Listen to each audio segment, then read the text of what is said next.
Because it collects there, you accumulate a huge dose. It breaks down there and produces a very aggressive substance which attacks the adrenal cells and will destroy them or impair them. So what does that mean? Remember, these are the cells that produce the stress hormone cortisol. The end result is that your ability to produce cortisol will diminish.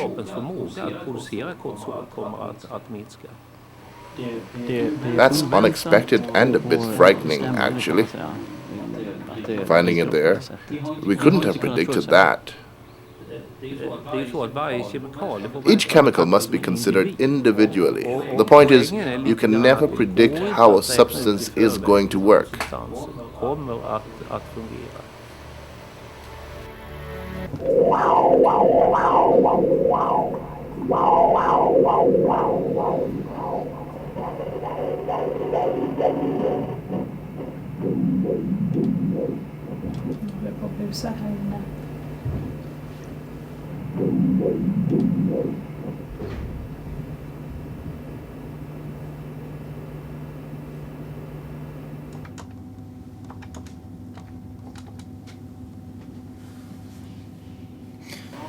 Hi Stefan, it's Eck Bergman at Environmental Chemistry. We have your results regarding fluorinated compounds. Åke ringer mig en kväll om en sista PFOS is a substance used to make fabric stain resistant. It's used in hamburger wrappers to keep the grease inside. Your PFOS levels are high as American tests. Inte ska få fettfläckar och du ska trycka igenom fett och sånt där. PFOS är högt. Du ligger faktiskt i klass med amerikanska prover i det fallet. I've tested positive for huge amounts of these chemicals. How do they get into my system? Where do we find them? Everywhere. Everywhere. Every sample one could imagine taking anywhere in the world, air, water, soil, human blood, we will find these chemicals. Totally circumnavigating the globe. They are ubiquitous. They're everywhere. What are these chemicals used for? We use them for, because of their surface active properties. The fluorine atom itself has a very unique property. It's very selfish with electrons, so it pulls things in. That tends to repel water, and it repels lipids, soil, oils. And so these fluorinated chemicals are unique in the whole world at being able to repel water and repel lipids, which make them useful for coating fabrics and carpets and paper. It's nice to eat a hamburger without having the grease go through the paper. And so we've become accustomed to those useful properties. The same properties that make them useful also lead to problems in the environment, in that these chemicals are spread around the world because the fluorine actually does impart the ability to evaporate. They're much more volatile. They can fly very readily. But it also enhances their longevity, how long-lived they are in the environment. We refer to that as persistence. They're highly persistent. Some of these compounds will not degrade under any mechanism that we know of, under our lifetimes, won't degrade at all. So they, in many ways, they redefine persistence. And certainly, many of your viewers will have heard of persistent organic pollutants.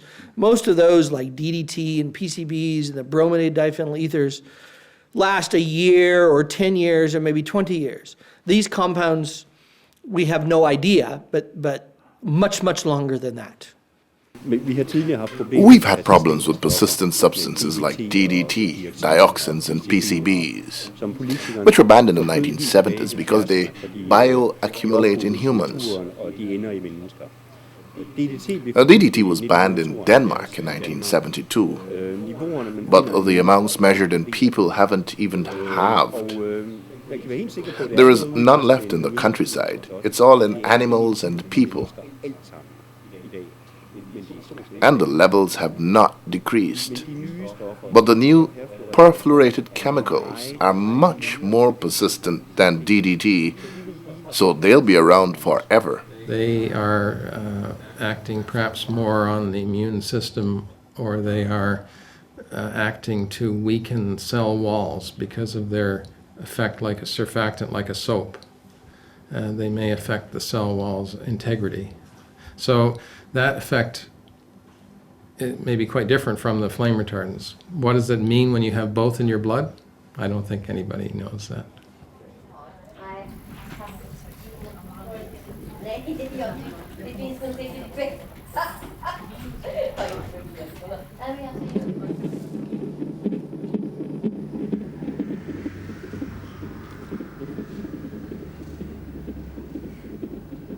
Eva's thoughts are completely consumed by her baby, while we wait for the results of her blood tests.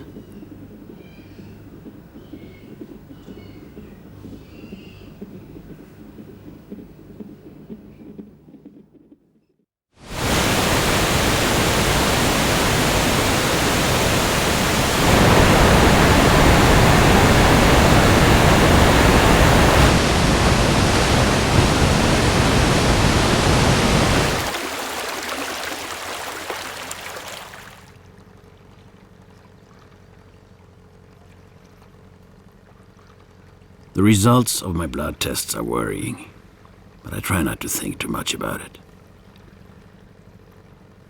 I'm out fishing on the lake with my friend Inge to take my mind off the results.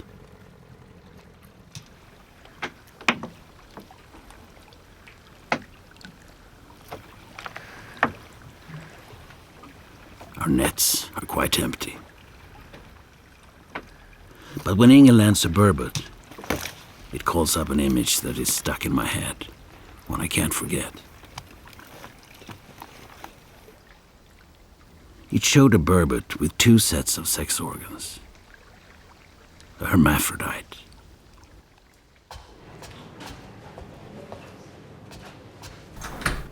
Professor Leif Norgren in Uppsala showed it to me.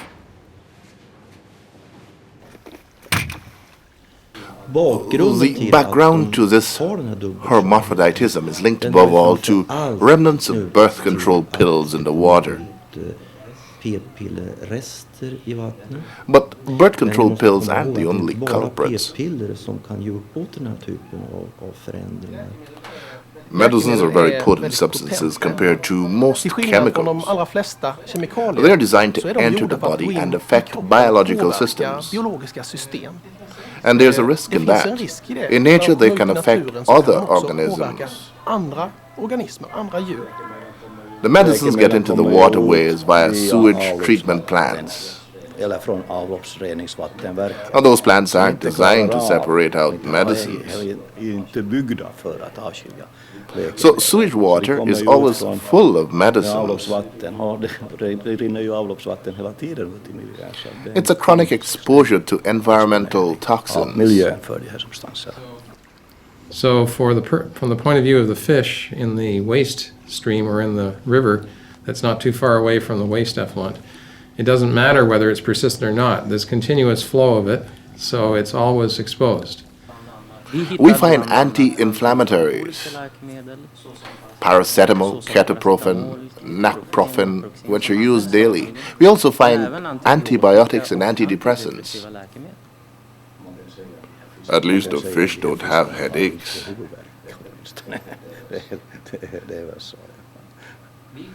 We found low doses in these water samples, but those low doses actually affected the immune and inflammatory response.